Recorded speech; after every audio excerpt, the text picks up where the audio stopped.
কুম আমার নাম শোয়েব খান। আমি একজন স্টুডেন্ট। আমি প্রথমে ডক্টর জাকির নায়েককে অভিনন্দন জানাই যে শুধু মুসলিমরাই নয়, এখানে উপস্থিত সবাই আপনাকে নিয়ে গর্বিত। এখন স্যার, আমার প্রশ্নটা হলো, কিছুদিন আগে ইন্ডিয়ান নিউজ চ্যানেলে একটা খবর দেখিয়েছে যে এক মহিলাকে তার শ্বশুর ধর্ষণ করেছে, সে একজন মুসলিম। তখন মৌলভীরা ফতোয়া দিল যে মহিলা এখন তার শ্বশুরকে বিয়ে করবে, তার স্বামী এখন তার জন্য হারাম। এই ব্যাপারটা নিয়ে কিছু বলবেন? ভাই, এই ব্যাপারটা আসলে একটা গুরুত্বপূর্ণ ইস্যু মিডিয়ার কাছে। আর আপনারাও হয়তো জানেন যে কয়েক মাস আগে ইন্ডিয়াতে ইমরানা নামে একজন গৃহবধূ, তাকে তার শ্বশুর ধর্ষণ করেছিল। তখন ফতোয়া দেওয়া হয়েছিল, বেশিরভাগ ইন্ডিয়ান ওলামাই তখন ফতোয়া দিয়েছিলেন। আর একটা দারুল উলুম ফতোয়া দিয়েছিল, যেহেতু মেয়েটাকে তার শ্বশুর ধর্ষণ করেছে, সে তার স্বামীর কাছে ফিরে যেতে পারবে না, সে স্বামীর জন্য হারাম হয়ে গেছে। আর মিডিয়া যখনই দেখে এই খবরটা দিয়ে ইসলামের নিন্দা করা যায়, তারা সেটা লুফে নেয়, তারপর খবরটা চারিদিকে ছড়িয়ে দেয় যেন ইসলাম ধর্মে এই ইস্যুটা ছাড়া আর কোনো ইস্যুই নেই। আর ইন্ডিয়ান প্রেস তারা কি করেছে, বেশিরভাগ চ্যানেলেই খবরটা দেখানো হয়েছে যে ইসলাম ধর্মের উলামা, শিউখ আর মৌলানা তারা বলে একটা মেয়েকে তার শ্বশুর ধর্ষণ করেছে, সে একজন ভিকটিম। কিন্তু ইসলাম ধর্ম কি বলছে?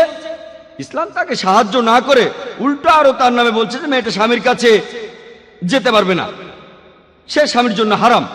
আর মিডিয়া তারপর এই খবরটাকে চারিদিকে ছড়িয়ে দিচ্ছে, এমনকি আজকেও ছড়াচ্ছে।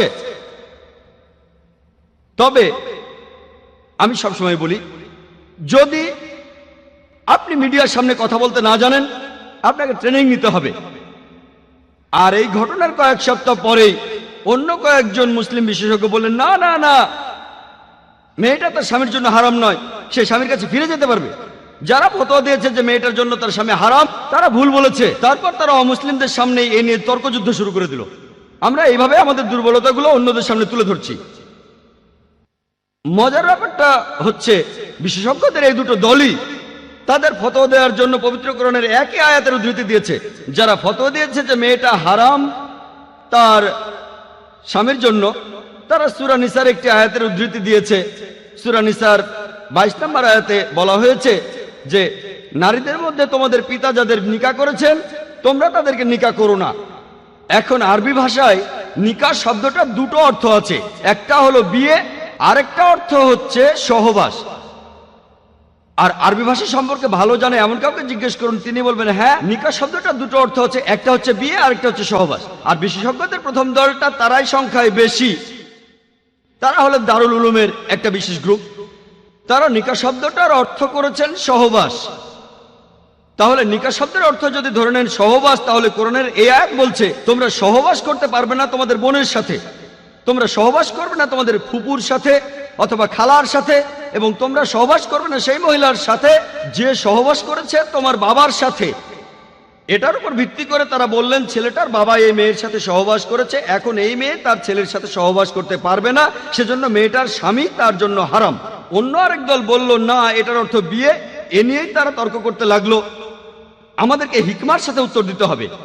1 নম্বর পয়েন্ট, ইমরানা নামে এই মেয়েটার সাথে যা হয়েছিল সেটা সহবাস ছিল না, এটা ছিল জিনাবিল জবর, ধর্ষণ। ধর্ষণ আর সহবাস দুটো আসলে এক নয়, আর ধর্ষণকে আরবিতে নিকাহ বলা হয় না। 1 নম্বর পয়েন্ট। হয়তো বলবেন না না না না, আপনি শব্দ নিয়ে খেলা করছেন, এটা সহবাস, সমস্যা নেই। দেখেন, আমি আগেও বলেছি, যদি কেউ কোনো ভুল কিছু বলে, বিতর্ক করার একটা টেকনিক আছে। যদি কেউ বলে 2 + 2 = 5, আমি তর্ক না করে বলবো আচ্ছা এই নেন, এখানে 2 লক্ষ দিরহাম, আরো 2 লক্ষ দিরহাম, এবার আমাকে 5 লক্ষ দিরহাম দেন। সে তখন বলবে না না না, টেবিলটাকে ঘুরিয়ে দিন। আমাকে যখন এই প্রশ্নটা করা হয়েছিল, আমি বলেছিলাম আমি তর্কের খাতিরে মেনে নিলাম যে নিকাহ অর্থ সহবাস। তাহলে কোরআনের আয়াতটা বলছে যে তোমরা সহবাস করবে না তোমাদের বোনের সাথে, তোমাদের ফুপুর সাথে, তোমাদের খালার সাথে, এবং সেই মহিলার সাথে যে তোমাদের বাবার সাথে সহবাস করেছেন। তার মানে কি এই যে কোরআন সহবাসের অনুমতি দিচ্ছে প্রতিবেশী মহিলার সাথে অথবা অন্য কোনো মহিলার সাথে? তারা বলে না না। আমি বললাম কেন? যদি বলেন যে নিকাহ অর্থ সহবাস, তাহলে কোরআন বলছে যে সহবাস করবে না তোমাদের বোনের সাথে, ফুপুর সাথে, খালার সাথে, আর যে মহিলার সাথে তোমার বাবা সহবাস করেছে। কিন্তু সহবাস করতে পারবে প্রতিবেশী মহিলার সাথে, অন্য যে কোনো মহিলার সাথে। তারা বলল না।